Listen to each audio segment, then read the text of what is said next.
Hey guys, today I'm bringing you a HCMC stock update. We've got their earnings report and some murmurings going on from over at Philip Morris about potential delisting of shares. I'll clarify what all this means properly in the video. Let's get in there. Let's take a look at how HCMC did last quarter. Catch you in there.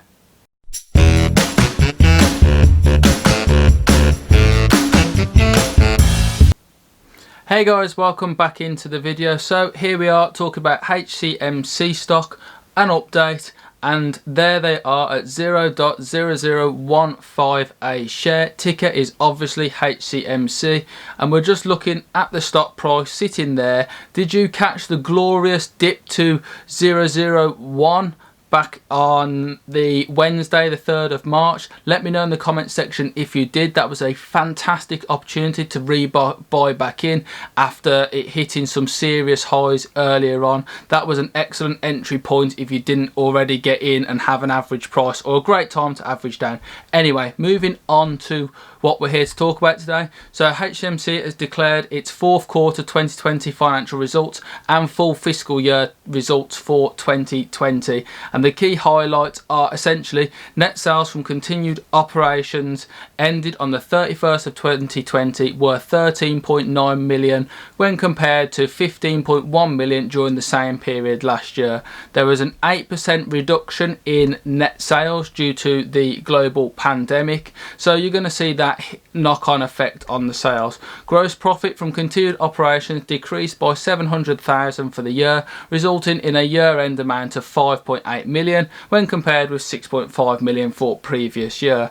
Operating expenses as a percentage of sales decreased 16% in the fourth quarter versus the previous year, and the year ended 31st of December 20. Operating expenses decreased 6%, reflecting continued reduction in corporate administrative expenses. The adjusted EBITDA for the 12 months ended 2020 improved approximately 0.5,500,000 when compared with the previous year. So the actual end of year profit is slightly up. Forward-looking statements from Jeffrey Holman, the Chairman and Chief Executive Officer, said that we are delighted with our performance in the fourth quarter and over the year 2020 with the global pandemic related challenges. Despite lower net sales by volume of $1.2 million thanks to the pandemic, the team's ability to reinvent the way in which we do business on many levels actually improved the profit margins by 500,000 year over year. It's testament to the culture and hard work and dedication they've fostered over the 13-year history. Holman also concluded that to execute on the strategic vision for the company, we remain focused to commit to improve fundamentals of the business, expand business lines where creative, and continue our endeavours to enforce our intellectual property rights against any infringers. No points there for guessing who that is directly aimed at, let's face it. So we're continuing down the line. The main winner for this company going forward is to continue the recovery from the global pandemic. They've already improved on their profit margins, but let's see if they can improve revenue in the coming quarters. And then they're going to take the fight still to Philip Morris to win that court case, either in the court, out of court, and actually get a settlement. And in that case, they can then reinvest that money either through buyback in shares and then expanding their product lines and expanding their either concrete footprint or online footprint even further. So that money would be prime investment. Now, moving on to the Twitter feed, we can see that Rocket Trader here suggests that the vast majority of patent lawsuits settle 95 to 97% out of court. So that will, once this motion to dismiss has been cleared, that will open the gateway for Philip Morris to speak with HCMC and get a settlement in play. We also have a quick back update. So when we hit it just recently down here, we have plenty of information about HCMC and how the EBITDA has been working out. The Twitter feed is a really good piece of information, to be fair, going forward, just to keep an eye on people doing due diligence. And that is where I'll come across this potential delisting article from Philip Morris, which was filed with the SEC.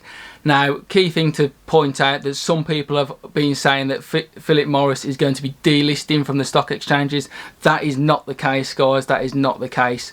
They are just delisting some of their shares from one exchange and bringing them back to the New York Stock Exchange. That is all. It is actually a good thing for investors.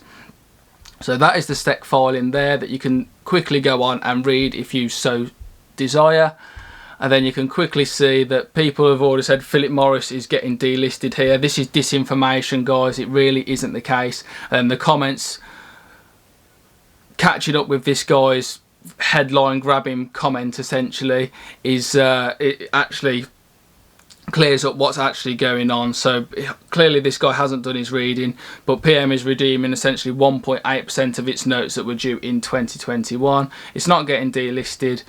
Don't listen to all these people spouting absolute rubbish. Essentially, PM is requesting delisting of stock from its Euronext exchange and moving them back to the New York Stock Exchange. That's what's going on there, guys. So don't listen to the rubbish that you might see other YouTubers or people sensationalising about Philip Morris. That's not the case. Let's get that cleared up straight away.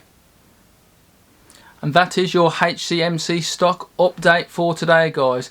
Good earnings overall, to be fair. Down slightly due to the global pandemic, but they actually increased their profit margin, which is absolutely excellent. Got a couple of bits and bobs and good update statements from the CEO alongside the 2020 results. And then we've got a few bits of good information from the Twitter feed, and then I cleared up some of the Philip Morris sensationalism headlines and the disinformation that was involved in that. Really, that is nothing to do with us at the moment for HCMC. Some people might liken it to that because there is an absolute massive appetite for information, but there, I'm clearing that up for you. There's no need to look at that as anything to do with HCMC. That is something for Philip Morris investors to look and worry about only. Thank you very much for watching today, guys. Absolute pleasure to bring you this video. If you could smash the like button on your way out, that'd be absolutely fantastic, and I'll see you in another investing episode. Catch you later.